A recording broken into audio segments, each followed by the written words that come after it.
कि अभी तक जो खासा रिज़ल्ट जो है वो बड़ा मतनाज़ा सा हुआ है, तो क्या कहेंगी आप? इस वक्त आप तर्जुमान भी हैं, स्पोक्स पर्सन हैं बाकायदा, तो अभी तक क्यों नहीं रिज़ल्ट सामने आ सका? क्या कोई उसमें कोई समझती है कोई मसला मसाइल है?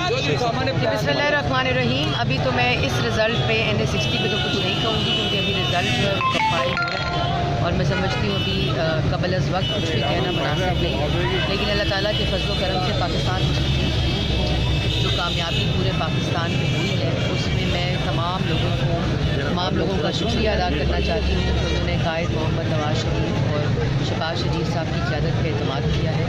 और अभी तो हल्के खुले नहीं थे, लेकिन आवाम के जब हल्के खुलते हैं और आवाम की अदालत जब रद्द-ए-अमल अपना देती है तो इसी तरह का रद्द-ए-अमल होता है जिस तरह का रिज़ल्ट आया।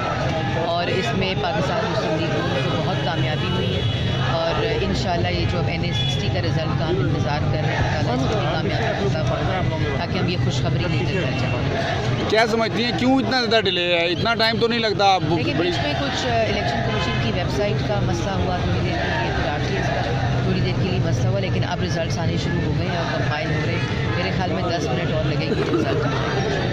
Thank you.